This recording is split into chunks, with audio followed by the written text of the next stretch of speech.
After coaching thousands of runners and spending 10 years as a professional triathlete, I keep seeing the same 6 mistakes that almost every runner makes, and the problem is that it gets them injured and makes them run slower. Fix these 6 mistakes and I guarantee you'll get less injured and stop wasting your time on things that are actually making you slower. There is a problem with human psychology, and it's called the Dunning-Kruger effect, and it's why most runners fail. Picture this.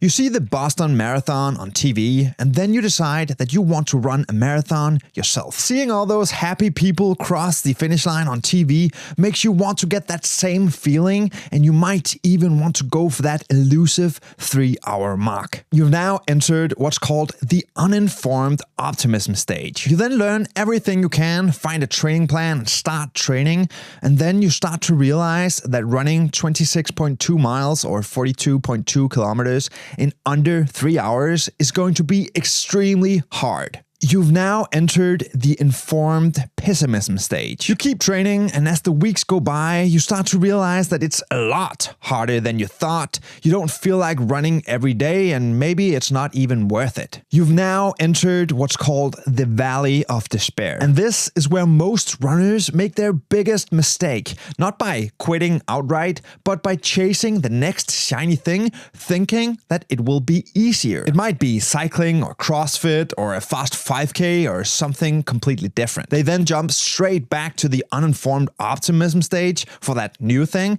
and the cycle starts all over again. But what you need to realize is that when it gets extremely hard, when you hit that valley of despair, this is where most people quit, which is exactly why it's even worth pursuing. If it's hard, keep going. It means that other people will quit, and it means that it's working. Don't get fooled by the shiny new objects that you see when you're in the valley of despair. If you push through, you'll get to the informed optimism stage, and then you'll see success. If you don't make the next mistake that runners make. Last year, I wanted to run a half marathon after 4 years of not racing. I had been running a bit here and there, and coming from a background as a professional athlete, I thought that I was in pretty decent shape. But when I went out for my first race pace effort in training, it went horrible. I was in such bad shape. But why? I had been training. I decided to start taking my training seriously, and I committed to 10 weeks of structured training. And guess what? I progressed way faster than I ever thought I would, and I ended up running a half marathon in 1 hour and 20 minutes. You see, the mistake I made that most runners make was to just wing it and go out running whenever I felt like it and ran whatever I felt like that day. And without structure, you'll either do too little or you'll do too much too fast and get injured. The best case scenario is that you are progressing, but not as fast as you could have been. A good, solid, structured plan should ensure the following 3 things. That you build mileage gradually to prevent injuries. That you balance hard and easy days to maximize recovery. And that you train at the right intensities for long-term progress. If you're serious about improving your running, I made a free 7-week program that's better than most paid programs, and you can get it in the link in the description below. And then please don't make the next mistake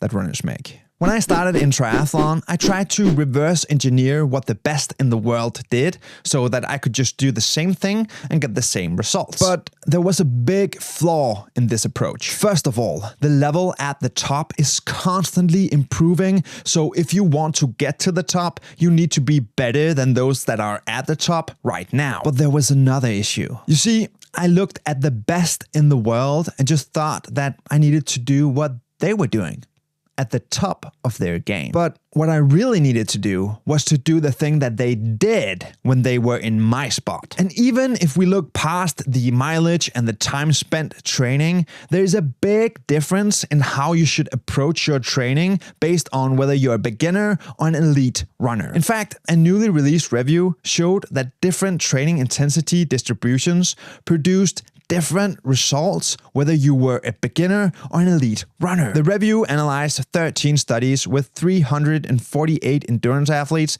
and found that competitive athletes benefited more from a polarized training approach, which means mostly low-intensity running with occasional high-intensity sessions, but nothing in between. On the other hand, recreational athletes saw better improvements with a pyramidal approach, which includes a mix of low, moderate, and high-intensity work. If you're constantly running hard, you're not allowing your body to recover and adapt. Instead, slow down, build endurance, and plan your training based on one of the two systems that I just mentioned. But a system is not enough. Which brings me to the next mistake runners make. When I was doing triathlon at a top level, there would constantly come in new people who were great swimmers. And when they went running with us, they were extremely fast. But over time, I learned to never be afraid of them becoming great runners. This was because all of the prior swimmers would become injured.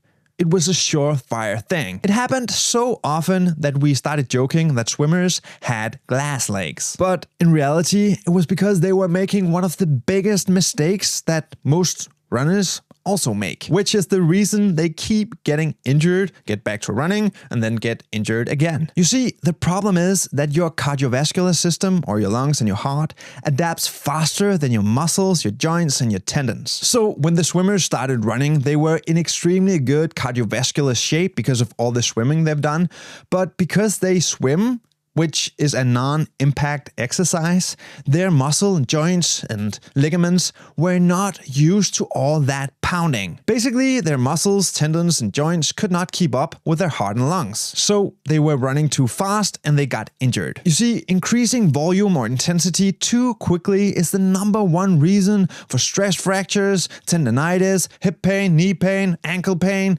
you name it. I know from personal experience that it's so hard to restrain yourself when things are going good and you're running faster, but you need to. In fact, don't ever run more miles and faster at the same time. Even though it's not perfect, following the 10% rule, which states that you should never progress more than 10% each and every week, is a great place to start. But also think about when you're increasing your volume or your mileage, then you should not increase your speed as well. So if you're incorporating speed work, then decrease the mileage. And then make sure you don't make this next mistake that one of my athletes recently made.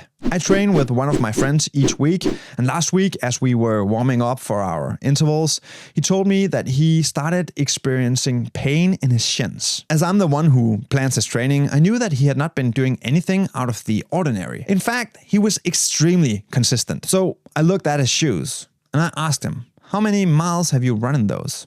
And he said, "I don't know, about 1,000. 1,000?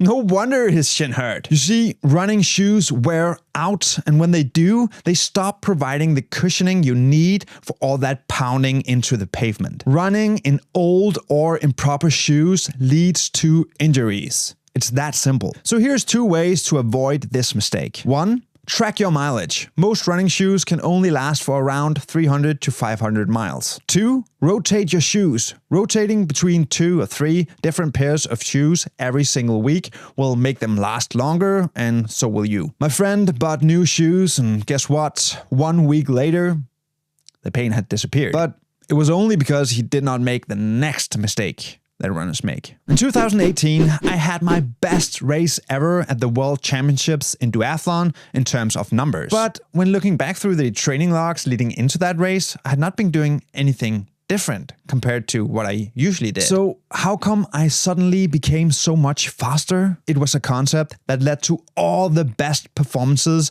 I ever had. You see, in the spring of 2018, I had not been sick, I had no exams, and I had completed every single training session. And at the time, I was training 18 times per week, so that was pretty rare. You see, even though we all want that quick magic fix or that quick magic workout that'll make us great runners, the reality is that the #1 mistake holding most runners back from becoming truly great is just not staying consistent. Your best performance and the biggest gains in your running comes from just years of aerobic development. That means that missing a week here and there has a much bigger impact than you think. So here are 3 tactics to stay consistent. Make running a non-negotiable part of your routine. Run at the same time each day or at least each week so it becomes a habit. Focus on frequency over intensity.